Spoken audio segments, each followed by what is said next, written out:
Bienvenue dans les récits extraordinaires de Pierre Bellemare.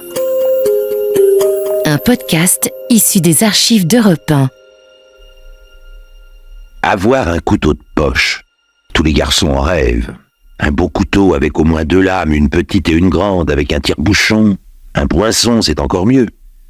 Quand on a un couteau dans sa poche, on se sent presque un homme. Dans les quartiers populaires de Naples, c'est même une tradition. Pour ne plus être un môme, pour être considéré par ses aînés, il faut non seulement posséder un couteau, mais être capable de se battre avec.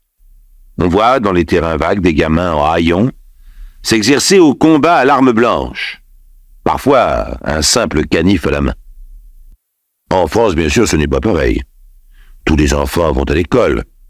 Les instituteurs leur apprennent à bien se tenir, ils ne se bagarrent pas dans les rues. S'ils aiment avoir un couteau dans leur poche, c'est pour couper une branche, tailler un bout de bois, se fabriquer un arc et des flèches, jouer aux Indiens. Ce n'est pas dangereux. Les couteaux de poche servent surtout aux jeux de piste, à découper des rondelles de saucisson dans les pique-niques, à dessiner un cœur sur un arbre, à y graver ses initiales.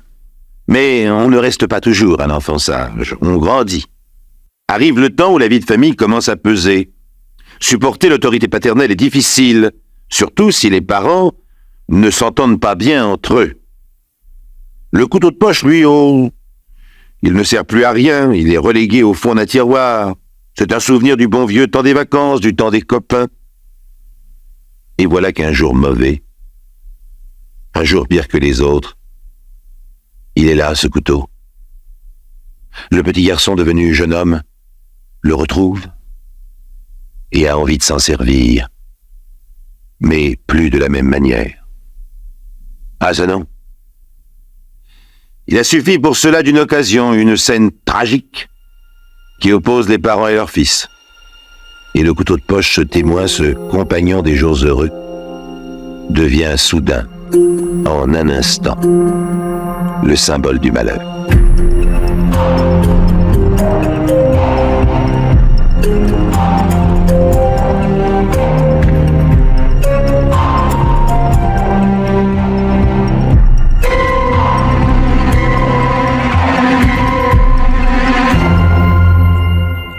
Saint-Omer, cette ville du Pas-de-Calais, n'est pas seulement la patrie des dames au chapeau vert, les héroïnes charmantes de nos grands-mères, un roman de la Bibliothèque Rose. Non, Saint-Omer, il y a une quinzaine d'années, fut aussi le théâtre d'un drame familial épouvantable, je dirais même pathétique. Un jeune homme de 22 ans, que nous appellerons Paul, est accusé d'avoir tué son père d'un coup de carabine. Pourquoi ? Eh bien, parce que celui-ci avait bu et, au cours d'une scène de ménage, menacé sa femme, un couteau de poche à la main, le couteau de Paul. C'était un cadeau de première communion, un peu oublié depuis cette fête de famille célébrée à une époque où tout le monde s'aimait bien. Paul, aussitôt le meurtre commis, téléphone à la gendarmerie voisine du domicile de ses parents terribles, une maison des environs de Saint-Omer.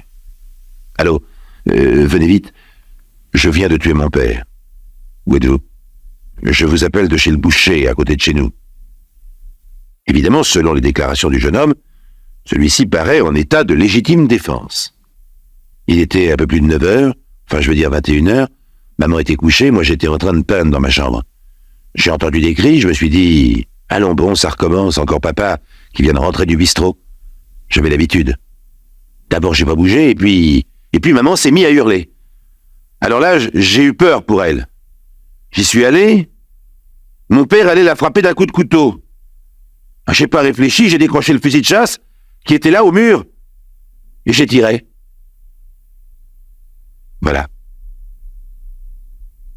Paul, après avoir débité son récit avec précision, regarde les gendarmes bien en face, les yeux dans les yeux, sans paraître spécialement ému.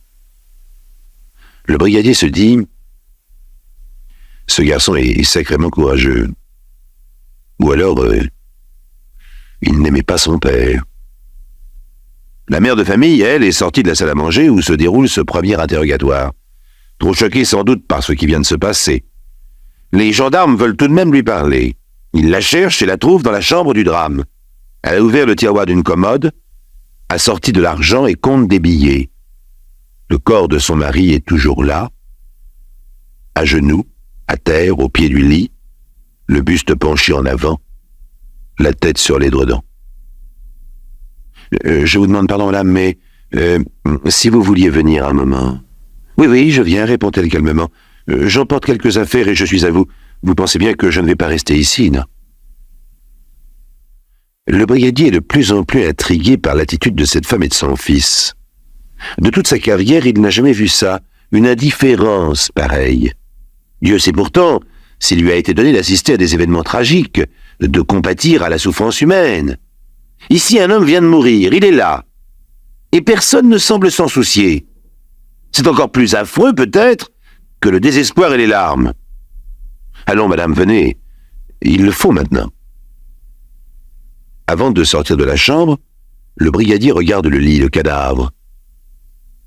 La main de la victime tient encore serré entre ses doigts le couteau de poche de son fils. Avant de toucher à quoi que ce soit, conscience professionnelle, il va falloir prendre des photos.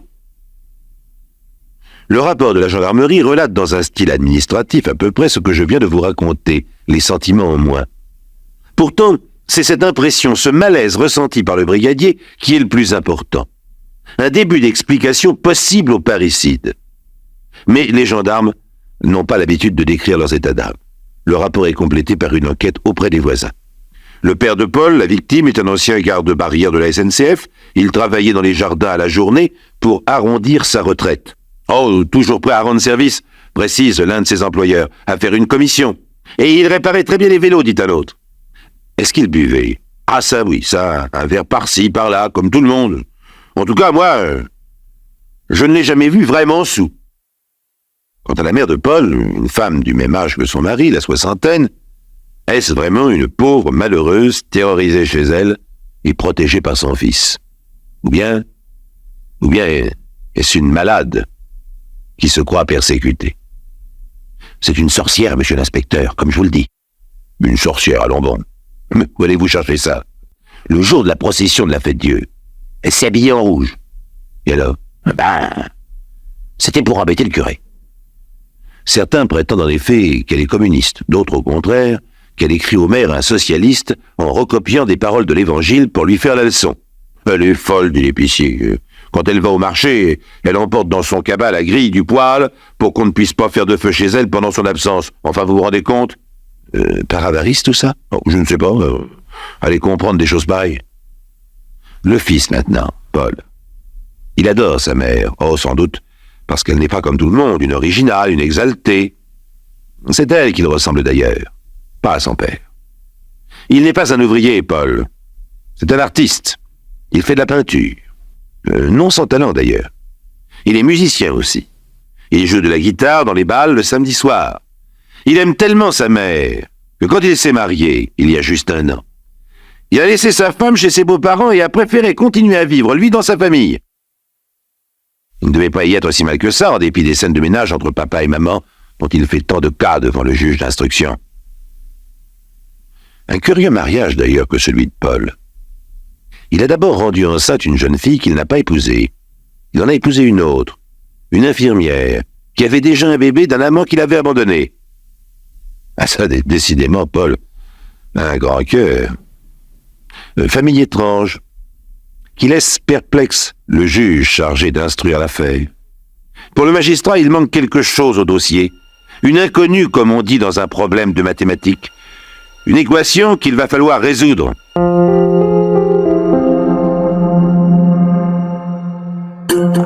Les récits extraordinaires de Pierre Bellemare, un podcast Europe 1. Paul, je dirais simplement Paul, respectons l'anonymat de ce jeune homme de 22 ans, est gardé à vue dans les locaux de la gendarmerie d'une localité près de Saint-Omer. Il est inculpé provisoirement pour coups et blessures ayant entraîné la mort. Provisoirement.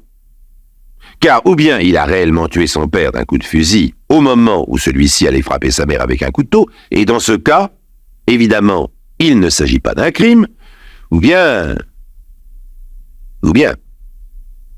Oui, le juge d'instruction hésite. Les deux versions du drame, celle donnée séparément par le fils et sa mère, concordent. Il est exact qu'au moment où il a reçu le coup de fusil, le père tenait à la main un couteau. Les photos le prouvent. Faites-moi tout de même un agrandissement de celle-là. Laquelle, monsieur le juge? Cette photo-là. où on voit le mieux le couteau dans la main. Je peux vous faire tirer seulement le couteau et la main en 18-24 si vous voulez. C'est ça, le plus tôt possible. Vous l'aurez dans 1 heure. Très bien. Le juge compulse une fois de plus le dossier. Il le lit, le relit. Il suffit souvent d'un détail, quelque chose qui échappe à la première lecture et qui soudain fait éclater la vérité. Une phrase attire son attention dans la déclaration de Paul. « J'ai tiré », a-t-il dit d'abord au gendarme, et ensuite, quand on lui a demandé comment, « Eh bien, j'ai tiré, mon père a été atteint d'une balle à la tête et il est tombé à genoux au pied du lit. » Très bien. Mais l'autopsie a démontré que la victime avait été atteinte de 3 balles. Et le rapport des experts qui ont examiné la carabine est formel. Paul a appuyé 5 fois sur la gâchette. Une 4e balle s'est bloquée dans le canon, et la 5e est allée s'encastrer dans la précédente. Ce n'est plus un coup de fusil tiré à la hâte pour sauver quelqu'un. C'est un tir à répétition qui ressemble davantage à un geste de colère, de fureur. Le juge réfléchit. Ce n'est pas incompatible avec la version de l'accident. Mais alors pourquoi Paul n'a-t-il pas présenté les choses de cette façon ? J'ai perdu la tête, je ne savais plus ce que je faisais, je me suis jamais servi d'une arme à feu, je ne suis pas chasseur comme mon père, j'ai tiré au hasard. Au contraire, au lieu de dire ça, Paul a expliqué très froidement qu'il n'a tiré qu'une seule fois, et sa mère interrogée séparément, je le répète, l'a confirmé. Ils se seraient mis d'accord tous les deux ? Pour mentir d'une manière aussi stupide, sans raison ? C'est peu vraisemblable. Le juge continue sa lecture, tout au moins sa relecture. Il y a le témoignage d'une voisine qui a entendu un soir une discussion. La maman de Paul avait été victime d'un accident de la circulation. Ses jambes blessées, elle devait se déplacer avec des cannes. Cette infirmité lui avait permis de toucher une certaine somme d'argent versée par les assurances. « Cet argent est à moi, et tu n'y toucheras pas, disait-elle à son mari. Donne-moi la clé. » « Non !» L'argent était enfermé dans le tiroir de la commode. Le ton de la discussion était assez vif pour que les voisins entendent, du moins par bribes, certains éléments de la conversation. Paul avait pris parti pour sa mère. « C'est l'argent de maman. Elle a bien le droit d'en faire ce qu'elle veut. Et si j'en ai besoin, moi, hurlait le père. Attention, si vous ne voulez pas me le donner, j'hypothéquerai la maison. Tu n'as pas le droit. Elle n'est pas à toi. Elle est à maman. C'est ce qu'on verra. » Autre témoignage, celui du maire de la commune. Le juge le rapproche du précédent. Le père de Paul est venu me voir à la mairie. Il m'a montré les titres de propriété de sa maison qui appartient à sa femme. Il s'inquiétait. Comme celle-ci n'était pas très bien portante, il m'a demandé si elle va à l'hôpital. Est-ce que je pourrais rester chez moi? A-t-elle le droit de me faire partir, de vendre? Je me suis étonné. Vendre, mais pourquoi? Il m'a expliqué que son fils était marié, qu'il cherchait à se loger, et que sa femme songeait à lui céder les lieux si elle pouvait être hospitalisée ou logée dans une maison de retraite. Je l'ai rassuré.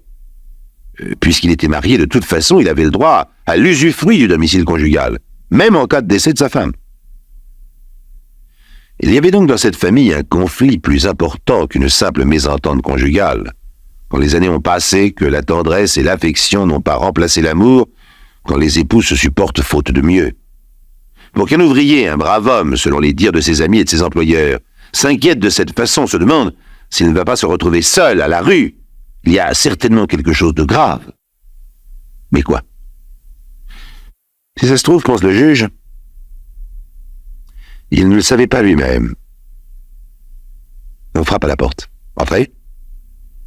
Voici les photos que vous m'avez demandé de faire tirer. Posez-les là, merci. Le juge les regarde, l'une après l'autre. Ah, voilà le gros plan de la main et du couteau. Oui, on le voit très bien maintenant, au gros plan, ce couteau. Un couteau de poche. Le cadeau de première communion de Paul. Mais mon Dieu, ce couteau, le père le tient à l'envers. Oui, la lame est tournée vers l'intérieur. Le moindre choc l'aurait refermé sur ses doigts. Il est impossible de donner un coup de couteau de cette façon.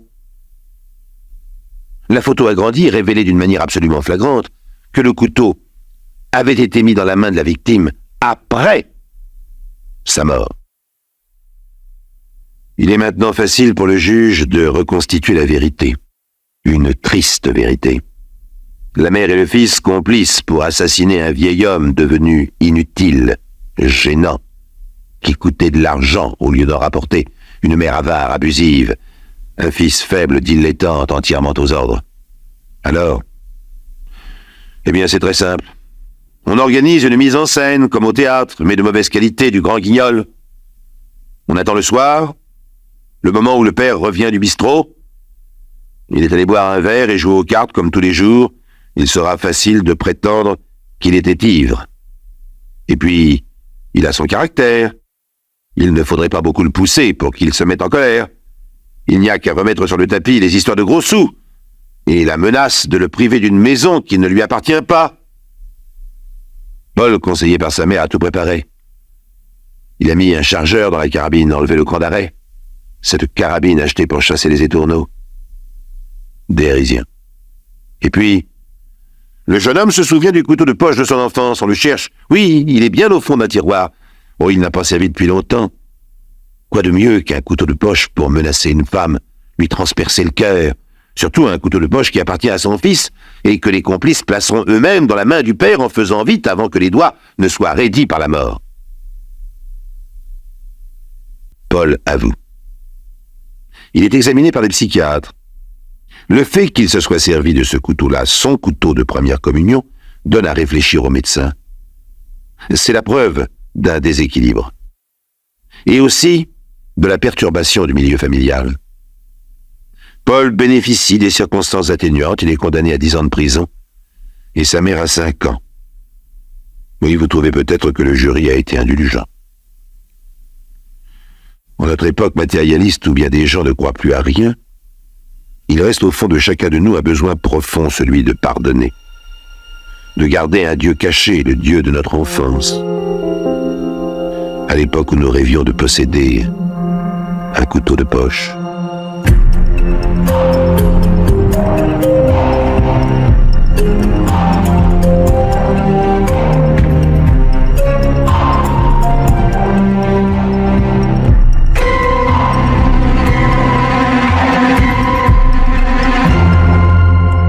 Vous venez d'écouter Les récits extraordinaires de Pierre Bellemare, un podcast issu des archives d'Europe 1 et produit par Europe 1 Studio. Réalisation et composition musicale, Julien Tarot. Production, Sébastien Guyot. Patrimoine sonore, Sylvaine Denis, Laetitia Casanova, Antoine Reclus. Remerciements à Roselyne Bellemare. Les récits extraordinaires sont disponibles sur le site et l'appli Europe 1. Écoutez aussi le prochain épisode en vous abonnant gratuitement sur votre plateforme d'écoute préférée. Bienvenue dans les récits extraordinaires de Pierre Bellemare. Un podcast issu des archives d'Europe 1. Septembre 1945, un train entre en gare de Berlin. Un train de wagons à bestiaux où sont entassés des réfugiés allemands. La victoire alliée a renversé la situation. Ce ne sont plus maintenant les ennemis d'Hitler que l'on transporte comme des marchandises. C'est le tour des Allemands eux-mêmes, qu'ils aient été favorables ou non aux nazis. Un peuple qui souffre et paie chèrement les fautes, les crimes de ses dirigeants. Ce train arrive de la frontière polonaise. Il ramène des soldats libérés d'un camp russe de prisonniers. Parmi eux, 2 hommes, 2 copains. Manfred Schröder, Robert Laube. Le premier grand, maigre, le visage émacié, les yeux immenses, le nez en bec d'aigle, Manfred. Le second, petit, maigre aussi, mais qui ne l'aurait pas été à cette époque-là, une rondeur, comme on dit au théâtre, Robert. Don Quichotte et Sancho Panza. Dans la gare à moitié détruite, une foule hétéroclite misérable va et vient, constituée aussi de petits groupes immobiles, de gens fatigués, épuisés, ou qui ne savent plus où aller. « Qu'est-ce qu'on fait ?» demande Robert à Manfred. « Ce qu'on a dit. »« Alors tu m'emmènes chez toi ? Et t'es sûr que ta femme voudra ? » ?»« Volga !» Manfred n'aura pas besoin d'imposer sa volonté avec brutalité. comme il en a le goût et l'habitude. Olga n'est pas à l'appartement. Il n'y a plus d'appartement. L'immeuble bombardé s'est écroulé. Seul subsiste un pan de mur. À la hauteur de l'étage où il habitait, Manfred reconnaît un large morceau du papier peint de sa chambre. C'est tout ce qui lui reste de son passé. Il le contemple un moment sans rien dire. Les deux camarades décident de retourner à la gare. Ils espèrent trouver quelqu'un qui s'adressait, obtenir un secours, boire, manger. Un service d'accueil est prévu, mais il est débordé. C'est la bousculade, le désordre. Allez, viens, dit Manfred. On va pas perdre son temps avec ces minables. T'as une idée? On va bien en avoir si on veut pas crever. La rage au cœur, dégoûtés, les anciens prisonniers mettent leur sac sur un banc, s'étendent et posent leur tête dessus. Ils s'endorment. Que vont devenir ces deux hommes, ces soldats perdus? L'un commande, l'autre obéit. Celui qui obéit, Robert, paraît déjà une victime. Celui qui commande, Manfred, va laisser un nom dans l'histoire de l'Organisation internationale de la police, l'Interpol. Cette nuit dans la salle d'attente d'une gare n'est pour lui que la première étape d'un voyage de 7 ans à travers 5 pays, avec 6 polices à sa poursuite. L'étonnante aventure de Manfred prouve que désormais, il ne suffit plus à un criminel de traverser une frontière pour triompher de la justice.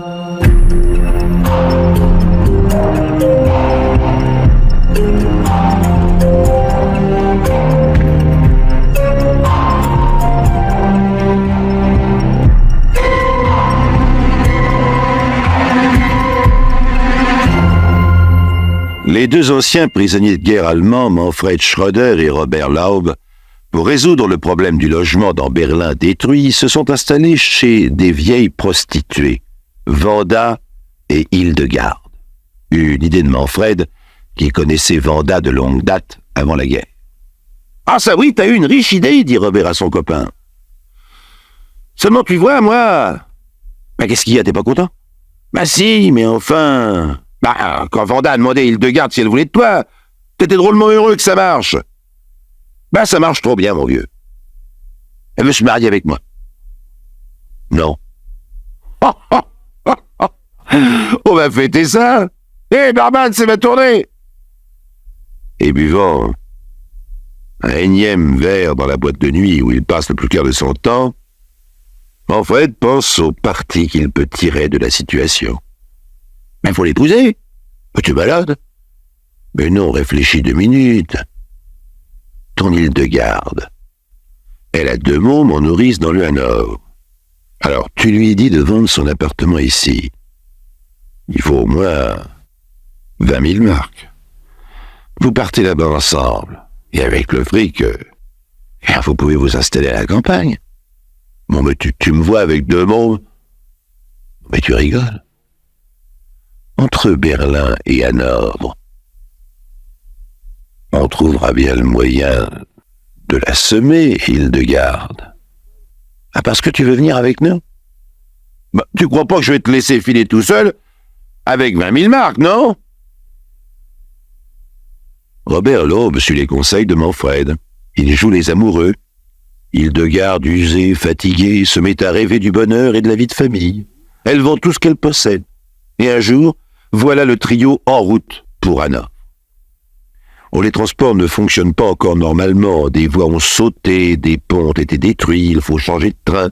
5 heures d'attente dans une gare. Manfred propose une promenade.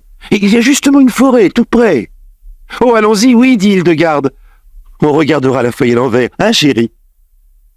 Robert Laub est moins enthousiaste que sa fiancée. Car c'est sans elle, il le devine, qu'il faudra revenir de la promenade. Manfred vient de le décider. Mais comment compte-t-il s'y prendre pour se débarrasser de la fille? Jamais ils n'en ont parlé sérieusement. Robert pensait qu'on la perdrait comme ça dans la foule, mais dans une forêt. Quand 4 heures plus tard, Robert revient seul à la gare avec Manfred, il est pâle et défait. Il a été, sans l'avoir voulu vraiment, le complice d'un crime. Manfred a conseillé à Hildegarde de s'étordre sous un sapin en compagnie de son amoureux. Elle était si contente. Et puis, lui s'est éloigné par discrétion. Mais il est vite revenu par derrière, et avec une barre de fer, il a assommé la pauvre femme. Robert, horrifié, a dit « T'aurais pas dû, Manfred, t'aurais pas dû faire ça. Oh, t'en fais pas, va. Jamais elle n'a été aussi heureuse. C'est une belle mort pour elle. Allez, aide-moi. » Alors tous les deux, ils ont enterré sommairement Hildegarde. Riches et libres, ils le sont maintenant. Oh, pas très riches. Quant à leur liberté, elle est menacée. Et il va falloir la défendre. Car bien entendu, le cadavre est retrouvé, identifié. Manfred et Robert suspectés. Et cela d'autant plus qu'ils ont disparu. Ils doivent fuir, se cacher, voyager, changer de nom. Encore une chance pour eux que l'Allemagne de 1945 soit entièrement désorganisée à tous les points de vue. Administrativement, physiquement même. Un pays abattu, exsangue, où les Manfred et leurs pareils ressemblent à des loups parmi d'autres loups, errent dans les décombres, se partagent les dépouilles. Ils se livrent ensemble au marché noir. Mais Manfred a vite assez de la compagnie de Robert, un reproche vivant. Pourtant, c'est lui le coupable. Lui qui a tout manigancé. Et il trouve Robert insupportable. Trop bête en plus. En restant avec lui, il risque de se faire prendre. Alors il l'abandonne. Oh, cela ne traîne pas. À peine Robert Laube est-il seul à gouverner sa vie, il est arrêté, emprisonné, accusé du meurtre d'Hildegarde. Il se défend comme il peut, maladroitement, en rejetant toutes les responsabilités sur Manfred, ce qui n'est ni courageux ni intelligent, car il reconnaît ainsi être le complice de l'assassin et mériter, comme lui, la peine de mort. Et Manfred, où est-il? Eh bien, il s'est sauvé en Autriche. Il est persuadé que Vienne, conquise par les Russes, n'appartenant plus au Reich, redevenue une capitale étrangère, il est à l'abri. Il ignore que de Bruxelles partent des lettres adressées aux quatre coins du monde. Elles invitent des représentants de tous les pays à se réunir afin de réorganiser la police internationale. Manfred, le tueur donné par son ami Robert, ne sera pas longtemps tranquille en Autriche. Il devra fuir en Italie, en France, en Espagne, au Maroc, s'embarquer pour les Baléares. Tandis que les polices de tous ces pays se communiquent des renseignements à son sujet, les recoupent, tandis qu'Interpol, reconstitué après la guerre, resserre les mailles de son filet. Comment Manfred sera-t-il pris? Malgré ses astuces, ses déplacements incessants, grâce à quelle organisation?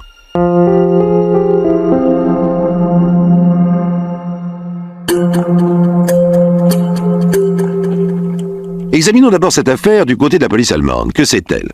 Un crime sordide a été commis, une vieille prostituée assassinée puis volée par deux anciens prisonniers de guerre. L'un est arrêté, Robert Laube, l'autre en fuite, Manfred Schröder. Tout ce qu'elle connaît du fuyard, c'est Robert Laube qui le lui a dit, son signalement, sa vie passée. Sur le présent, rien. Et la police autrichienne? Eh bien, un vieux cordonnier s'y présente. Joseph Linzer. Vous avez une déclaration à faire? Attendez, je prends note. Nom, prénom, qualité, domicile, situation de famille? L'employé tape à la machine. On en arrive à ce qui est intéressant. Voilà, mon ex-femme Ada vient de se remarier. Vous êtes divorcé? Ce n'est pas ce que vous m'avez dit? Si. Alors, qu'est-ce que ça peut vous faire? Attendez. Elle a épousé Franz Boymin. Et il existe déjà une Madame Boymin. Tenez, j'ai son adresse. Montrez. Donc, selon vous, ce monsieur Boymin est bigame? Exactement. Le cordonnier a dénoncé son ancienne épouse par jalousie.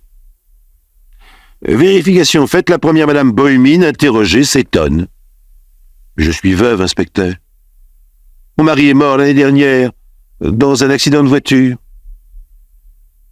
Quelqu'un a donc utilisé les papiers du défunt pour se marier sous un faux nom. Manfred Schröder, bien sûr, qui n'a que le temps de disparaître pour ne pas être arrêté. Mais la police ignore son vrai nom. Par contre, elle se souvient de celui de l'ex-femme du cordonnier Ada, la jeune mariée délaissée. La police italienne maintenant. Oui, car Manfred s'est réfugié en Italie. Dans un bar sur le port de Naples, un jeune pêcheur, Claudio, renseigne un douanier. Ça vous intéresse la contrebande du tabac? Pourquoi t'as un tuyau? Tu veux combien pour ça? Rien du tout, pas une lire. Allez donc faire un tour vers minuit, au nord du Cap Miséna. Claudio ne peut pas encaisser le nouvel amant de sa sœur Rita, un étranger sans gêne, qui s'est installé à la maison comme s'il était chez lui. La nuit, ce malappris a deux occupations, l'amour avec Rita ou la contrebande de tabac selon son humeur, le clair de lune et ses besoins d'argent. La police est au rendez-vous du Cap Miséna, mais l'étranger n'y est pas. Il fume une cigarette, assis sur le muret de la maison de Rita, attendant le retour de celle-ci. Deux inspecteurs se présentent. Vos papiers. L'étranger, c'est Manfred évidemment, montre un passeport au nom de Alois Kretschmer. Il lui a été fourni par des pèlerins tyroliens à Rome, rencontrés à l'église Santa Maria dell'Anima, le sanctuaire national des Autrichiens. Manfred et les Tyroliens ont sympathisé et échafaudé des projets ensemble. Alois Kretschmer, né à Innsbruck. Les policiers semblent trouver le passeport normal. Ayant en main une dénonciation de Claudio, ils demandent tout de même à ce soi-disant Kretschmer « Suivez-nous, une simple formalité ». Kretschmer, alias Manfred Schröder, est photographié. Ses empreintes digitales sont prises, le tout expédié en double à Vienne. Cela commence à tourner mal pour lui, mais, me direz-vous, il est impossible d'établir une liaison entre Kretschmer et Schröder. C'est oublier que les hommes ont leurs faiblesses, et que ces faiblesses, ils les paient un jour ou l'autre. Car voici revenir Ada. Vous savez l'ancienne femme du cordonnier, en Autriche. Interrogée une première fois par la police autrichienne, elle n'avait pas vendu Manfred. Quelques mois plus tard, elle retourne à la police d'elle-même. J'ai quelque chose à ajouter à ma première déclaration. Asseyez-vous, madame. J'ai revu mon mari, enfin... Oui, vous voulez dire, celui qui se faisait passer pour Frank Bohemin. Oui. Je l'ai revu à Naples. Il m'a écrit de venir le rejoindre dans un couvent où il travaillait comme maçon. J'y suis allé. Il se faisait appeler Alois Kretschmer. Et pourquoi n'êtes-vous pas resté avec lui? Nous ne nous entendions plus. Nous nous sommes séparés. En réalité, Manfred, bien sûr, a trompé Ada avec la sœur de Claudio, Rita. Ada, folle de jalousie, est retournée à Salzbourg et vient de dénoncer son mari. Vous voyez comme c'est curieux, comment à travers les heures de la vie quotidienne, l'amour, le bonheur et le malheur, la vérité fugitive apparaît, disparaît à la manière d'un coin de ciel bleu masqué et démasqué par le passage de lourds nuages. En se communiquant des renseignements apparemment sans lien les uns avec les autres, Interpol finit par reconstituer le puzzle. Où en sommes-nous en l'occurrence? Bohemin et Kretschmer sont une seule et unique personne. Et cette personne, on possède sa photo dans plusieurs pays. Elle est classée dans ce qu'on appelle le fichier rouge de l'Interpol. À Berlin, l'identification est faite. Bohemin, Kretschmer ne sont autres que Manfred Schröder, l'assassin. Un message est expédié immédiatement à toutes les polices du monde pour le préciser. Oh, cela ne suffit pas bien sûr pour arrêter Manfred, mais cela rend sa capture plus facile, possible, à condition qu'il se fasse remarquer d'une manière ou d'une autre. Mais les mauvais garçons sont-ils capables de ne pas se faire remarquer, de se décider à être sages? Manfred peut-être, car pendant plusieurs années la police n'entend plus parler de lui. S'est-il rangé les voitures? Est-il sauvé? En 1951, plusieurs informations fragmentaires parviennent à la police autrichienne qui centralise les renseignements. D'abord, une information de Marseille. Une demande d'engagement dans la Légion étrangère a été déposée par Alois Kretschmer. La sécurité militaire française est saisie. La Légion, traditionnellement, respecte les secrets de ses soldats. Cela prend du temps. En fin de compte, on ne trouve pas de Kretschmer dans l'armée. A-t-il été prévenu des recherches entreprises à son sujet? En tout cas, il a filé. Où ça? En Italie. Un indicateur le précise, on le croit. La police italienne alertée va voir Rita à Naples. Aloïs? Non, je ne l'ai pas revu depuis qu'il est passé ici, il y a longtemps. Oh, je vous jure. Elle ment, c'est sûr. Mais les inspecteurs napolitains savent qu'ils n'obtiendront pas davantage d'une femme, une vraie, comme on n'en fait plus, fidèle à l'italienne, c'est-à-dire jusqu'à la mort. Ils répondent à Vienne, RAS, rien à signaler chez nous. Les Autrichiens, eux, retournent chez Ada. Cette femme-là est jalouse. Elle a déjà parlé.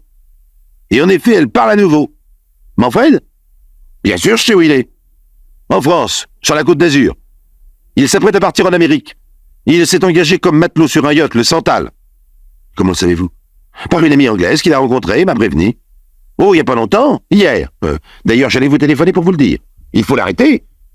On m'en a trop fait voir, celui-là. Au tour de la police française d'entrer à nouveau en action. Le Santal a appareillé. Les inspecteurs s'adressent à l'agence maritime qui s'occupe de l'armement. C'est exact, il y a Alois Kretschmer dans l'équipage. Mais où est le bateau? À Naples. Tiens. La police italienne revient à la charge. Trouve le Santal. Interroge le capitaine. Kretschmer? Non, il a débarqué. On l'a remplacé. Ah, attendez. Pas exactement. On l'a échangé avec un marin du Kangourou.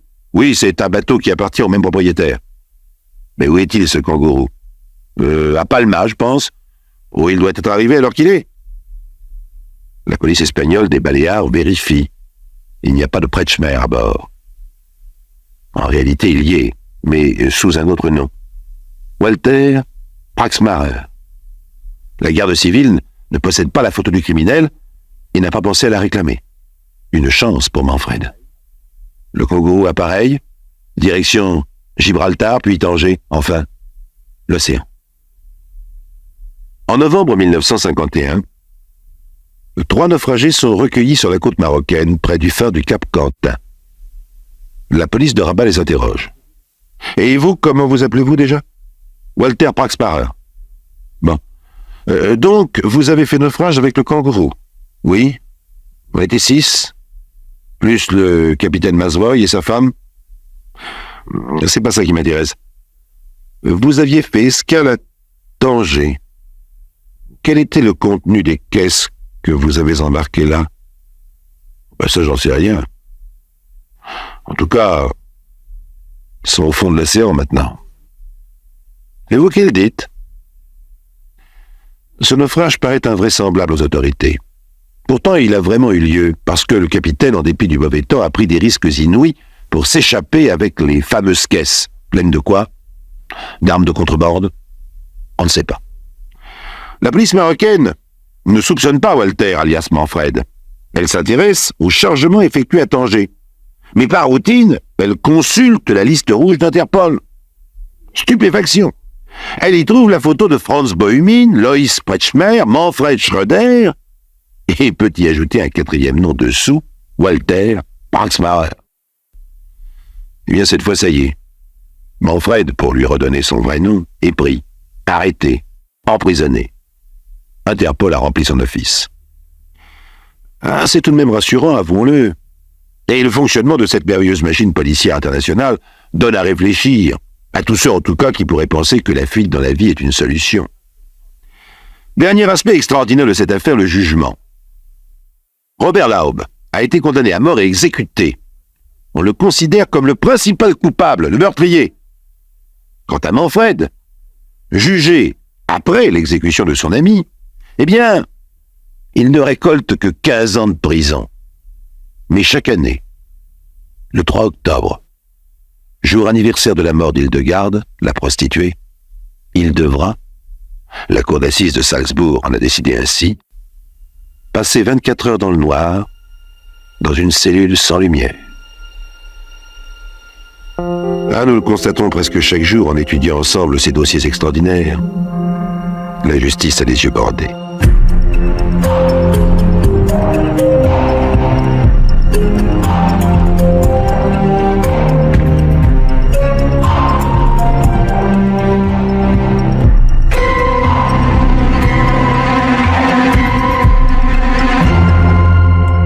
Vous venez d'écouter Les récits extraordinaires de Pierre Bellemare, un podcast issu des archives d'Europe 1 et produit par Europe 1 Studio. Réalisation et composition musicale, Julien Tarot. Production, Sébastien Guyot. Patrimoine sonore, Sylvaine Denis, Laetitia Casanova, Antoine Reclus. Remerciements à Roselyne Bellemare. Les récits extraordinaires sont disponibles sur le site et l'appli Europe 1. Écoutez aussi le prochain épisode en vous abonnant gratuitement sur votre plateforme d'écoute préférée. Bienvenue dans les récits extraordinaires de Pierre Bellemare. Un podcast issu des archives d'Europe 1. Le François, il est pas causant. Le Mathieu non plus. Pour ça, on peut pas dire que ce soit de mauvais bougres. Tôt levé, tôt couché. Les deux fils au père Milois, ils reculent pas devant l'ouvrage. Ainsi va l'éloge des villageois. Pour eux, un homme qui travaille et se tait, c'est un homme, c'est tout. Et il n'est pas besoin d'autre métaphysique que celle-là. Pour le père et la mère Milois, c'est encore plus simple. Le François et le Mathieu sont confondus depuis leur plus tendre enfance dans une seule expression, les fils. Demande aux fils. Dis-le aux fils, appelle les fils. Et pourtant François n'est pas Mathieu, ni Mathieu François. Ils n'ont en commun que la ferme. Pour le reste, ils ne voient pas l'avenir de la même façon. Il y en a même un qui ne voit pas d'avenir du tout pour l'autre. C'est l'un des dossiers les plus simples que j'ai eu à vous faire connaître. Il se déroule en 3 temps dans un petit village dont je tairai le nom car les souvenirs y sont encore trop frais. Premier temps, la fête des moissons. Deuxième temps, le bal du village. Entre les deux, seulement une journée. Et troisième temps, le retour du bal. Avec un sous-titre, Retour de bal ou le piège extraordinaire.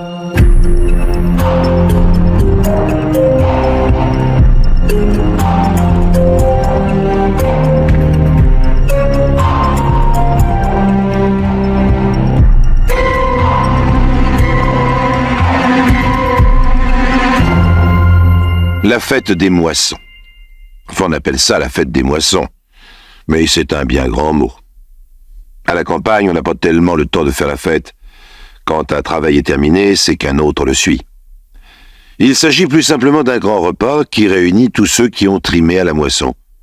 Il a lieu dans la grande cour de la ferme. On met les tables bout à bout, les hommes mangent et boivent, les femmes font la navette de la cuisine aux assiettes, les gosses font des bêtises et les chiens récupèrent des os. Vers 4 heures de l'après-midi, une sieste irrésistible s'empare des hommes, des chiens et des enfants. Seules les femmes sont à la vaisselle. Cette année-là, on a fait la dernière moisson dans le champ des Milois. C'est donc chez eux que s'est déroulé le repas, et c'est dans la cuisine de la mère Milois qu'on fait la vaisselle et qu'on jacasse un peu. La Marie-Jeanne fait les frais de la conversation. C'est la plus jeune fille du fermier voisin et elle va sur ses 20 ans. « Alors, c'est pour quand le mariage ? Te voilà en position d'épouser un brave gars ? Ben, qu'est-ce que t'attends ?» Comme toutes les filles de son âge à qui on pose une telle question, Marie-Jeanne sourit gauchement, rougit un peu et finit par répondre « Oh, j'ai bien le temps. On verra bien, ça presse pas. »« Oh, ça presse pas, ça presse pas. Fais attention qu'un jour ça presse trop, justement, à force de te tourner autour. J'en connais qui ferait bien ce qu'il faut pour que ça presse. » « Mais vous dites ça pour qui ? » ?»« C'est ça. Oh, oh, oh. Fais l'innocente. Tu crois qu'on n'a pas des yeux pour voir ? Dis donc, c'est pas avec le Mathieu que tu vas au bal ce soir. » Rien n'échappe à la sagacité des vieilles paysannes. Il a suffi que Mathieu plaisante 1 ou 2 fois pendant le repas, que Marie-Jeanne s'occupe un peu trop de le servir, et les voilà fiancés. À la campagne, on ne flirte pas. Quand un gars s'occupe d'une fille devant ses parents et voisins, c'est pour le bon motif. La mère Milois l'a bien vu aussi. C'est à son tour de concrétiser les choses, car les fils sont en âge de se caser. « Mon Mathieu, c'est un raisonnable. S'il a des vues sur toi, t'as bien de la chance. Tu seras pas malheureuse. » Voilà un fait acquis. Le Mathieu a des vues sur Marie-Jeanne. Et du moment que la rumeur familiale est d'accord, on les mariera bientôt. En attendant, ils pourront aller au bal ensemble et se promener dans les chemins creux sans inconvénient. Mathieu, c'est l'aîné des Milois, 40 ans, costaud, travailleur, calme et pas coureur de jupons. Marie-Jeanne aussi est costaud, 20 ans de chair ronde, un visage sans beauté mais bien tranquille, des mains rudes qui ne s'endorment pas à l'ouvrage, des hanches solides et confortables pour les futurs héritiers. Mathieu a terminé sa sieste. Marie-Jeanne a fini sa vaisselle. « Bon, je vais m'occuper des bêtes, faut les rentrer. Je t'accompagne, c'est sur ma route. » Mathieu et Marie-Jeanne, un peu gênés sous les regards approbateurs, s'éloignent épaule contre épaule. Il va lui parler aujourd'hui, c'est sûr.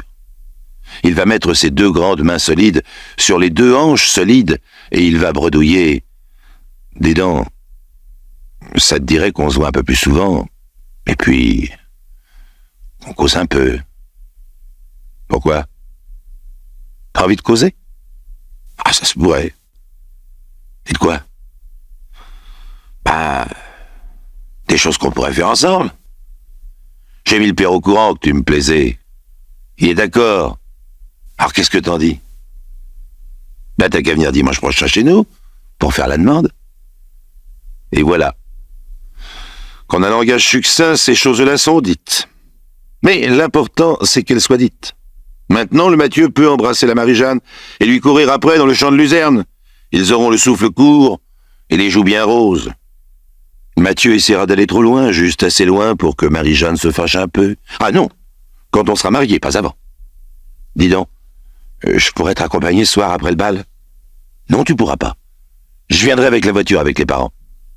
J'aurais pu te ramener avec ma bicyclette. Pour me renverser dans le fossé, il faudra que t'attendes qu'on soit mariés. Voilà une bien belle journée qui s'achève. Et une belle soirée qui s'annonce. Le bal du village a lieu une fois par an et c'est la première fois que Mathieu aura une cavalière. La première fois que Marie-Jeanne ne dansera qu'avec un seul gars. Demain, tout le village dira « Le Mathieu et la Marie-Jeanne, c'est pour bientôt ».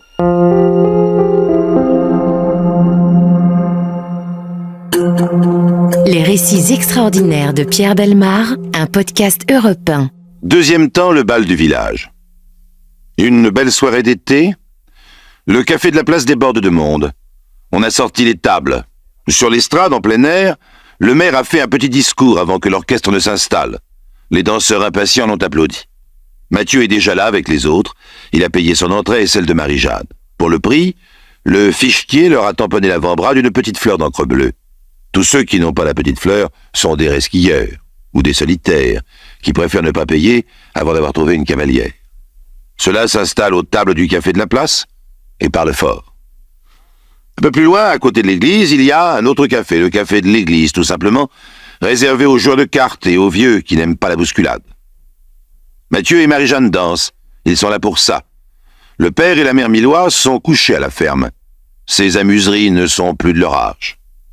Le François est venu aussi, il est là quelque part à une table de bistrot. « Ça va François? Tu danses pas? » « La danse c'est pas mon affaire. » Pas causant le François comme son frère. Aussi costaud que lui, 2 ans de moins, même visage carré, même teint rouge. Il regarde. Il croise les parents de Marie-Jeanne, il croise le maire, il salue les amis, et il s'installe pour la soirée. De 8h à 9h du soir, il reste au café de la place à regarder les danseurs.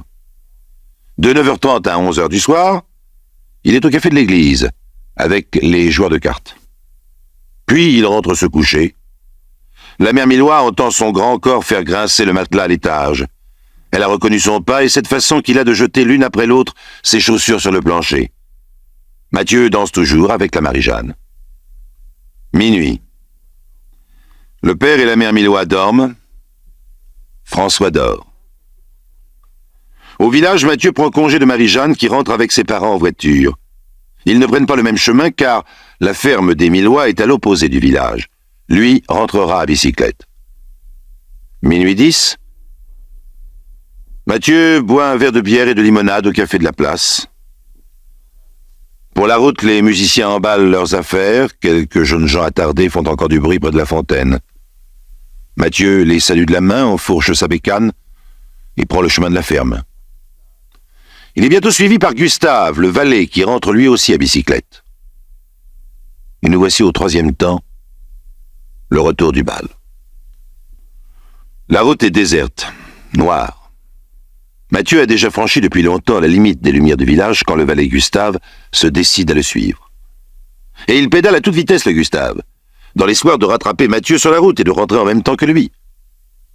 Tout à coup, à la faible lueur de son phare, Gustave aperçoit une ombre sur le bas-côté, un corps d'homme à plat ventre dans l'herbe. Gustave ralentit et se penche pour mieux voir. Ah tiens, c'est Louis de la ferme d'en haut. Il n'est pas près d'arriver, sous comme un cochon. Et Gustave redonne un coup de pédale joyeux. Mais ma parole en voilà un autre. Et puis un autre. En effet, 2 autres corps répandus dans l'herbe, l'un à droite, l'autre à gauche, et emmêlés dans leur bicyclette, la tête dans les pâquerettes. Oh, rien d'étonnant, il s'est bu quelques centaines de litres de bière au village. Il arrive que le grand air et l'effort du retour en vélo, ça vous achève un homme. Et Gustave redonne un autre coup de pédale joyeux. Et c'est à ce moment-là qu'il reçoit un coup terrible. Un coup si violent qu'il en dégringole de sa bicyclette. Mais qu'est-ce que c'est? On aurait dit un coup de feu. Tout endolori, Gustave essaie vainement de récupérer son vélo. Impossible de se relever. Sa jambe droite est comme paralysée. Terrorisé, Gustave se traîne à plat ventre sur la route, persuadé que quelqu'un lui a tiré dessus, qu'il faut fuir à toute vitesse. Mais impossible de courir ni même de marcher. Gustave retient son souffle et sa douleur pour écouter la nuit. Rien. L'autre doit penser qu'il l'a tué. Au bout d'une dizaine de minutes, n'ayant rien vu ni entendu de suspect, Gustave, le cœur battant, la jambe traînante, récupère son vélo et se redresse. Toujours rien. Alors aussi vite qu'il peut, se servant du vélo comme d'une béquille, il retourne au village en boitant. Sa jambe droite lui refuse tout service et une douleur insupportable lui vrille tout le corps. Enfin, il arrive à la gendarmerie épuisé. On m'a attaqué. J'ai rien vu, mais il y en a d'autres sur la route. Ils sont peut-être morts. Dans la nuit noire, les gendarmes constatent en effet qu'il y a 3 morts dans le fossé. On les ramène au village. Gustave s'est évanoui entre-temps. Il porte des blessures étranges au bras comme des brûlures noirâtres. Et les 3 autres également. Il y a là Louis, de la ferme d'en haut, Fernand, son cousin, et Mathieu, de la ferme Millois. 3 morts inexplicables. Et le Gustave, qui ne vaut guère mieux. Il est incapable de dire où il a mal, même après avoir repris ses esprits. Le lendemain matin, un commissaire de la ville débarque à la gendarmerie et se fait conduire sur les lieux de l'agression. Une belle petite route de campagne, bordée d'arbres fruitiers, 3 dessins à la craie représentant l'emplacement des cadavres, et le piège. Un piège extraordinaire. À hauteur normale, une ligne à haute tension traverse la route. Le câble est normal, parfaitement tendu. Juste en dessous, un pommier à droite et un petit saule à gauche, reliés par un fil de fer attaché aux 2 troncs. Le fil de fer côté pommier n'est pas coupé. Il y en a un rouleau entier. Autrement dit, quelqu'un s'en est servi pour barrer la route et a projeté le rouleau par-dessus le câble à haute tension de manière à établir un piège électrique. Les 3 premiers cyclistes à emprunter la route n'y ont pas échappé. Seul Gustave a eu de la chance. Le fil de fer était presque sectionné au moment de son passage. Les 3 chocs d'électrocution précédents, sans doute. Gustave ne l'a touché qu'avec la manche de son veston. Mais si l'on a mis un piège, c'était pour quelqu'un qui devait passer obligatoirement par ce chemin. Or, des 3 morts, Mathieu est le seul qui ne pouvait pas emprunter une autre route. Les 2 autres auraient pu passer ailleurs. C'est donc à la ferme des Millois que démarre l'enquête. Qui aurait pu vouloir la mort de Mathieu? Les parents effondrés n'en ont aucune idée, et le François n'est pas causant, sauf quand il s'agit bien sûr de fournir un alibi. J'ai pas bouché du café. On vérifie. De 8h à 9h, il était au café de la place, et de 9h30 à 11h au café de l'église. Ce sont des heures approximatives, mais il manque une demi-heure entre 9h et 9h30. Je suis rentré casser la croûte à la ferme. Les parents m'ont pas entendu, ils dormaient déjà et j'ai pas fait de bruit. Donc François a fait l'aller-retour village-ferme en une demi-heure de 9h à 9h30. C'est possible en faisant vite, en faisant même très vite. D'ailleurs, cette absence ne l'accuse pas vraiment. Quelqu'un a emprunté la route vers 9h10 et le piège n'était pas encore installé. Pourtant, François est un bricoleur. C'est lui qui a fait l'installation électrique, par exemple, de l'écurie. Et il a dans sa chambre un petit livre qui explique les rudiments de l'électricité chez soi. Alors le commissaire réunit les gendarmes. Quel est celui d'entre vous qui court le plus vite? Un gendarme se présente et le commissaire fait sa petite reconstitution. Il dépose un rouleau de fil de fer à l'emplacement du piège, près du petit pommier. Le gendarme part du café de l'église. Il marche normalement jusqu'à la sortie du village, puis se met à courir jusqu'au pommier. Il fixe le fil de fer, jette le rouleau par-dessus le câble, revient en courant jusqu'au village, retraverse la place normalement et va s'asseoir au café de l'église. Temps total, 20 minutes. 9h10, le dernier témoin passe sans encombre. 9h30, François est de retour au café. Temps total, 20 minutes aussi. C'est la mère Milois qui assène le coup de grâce. Mais si t'as cassé la croûte comme tu dis, François, comment ça se fait qu'il manquait rien dans la glacière? Le François, il n'est pas causant. Il a simplement dit au commissaire « D'accord, c'est moi. Je voulais pas qu'on donne sa part d'héritage à Mathieu pour le mariage. Mais je vous préviens, au procès, je dirai rien. » On en parlait seulement depuis le matin de ce mariage. Il était à peine dans l'air. Le Mathieu n'avait même pas fait sa demande. Il n'en avait même pas parlé à son père, ni à sa mère, ni à François. Mais entre gens qui parlent peu, on se comprend parfois à demi-mot.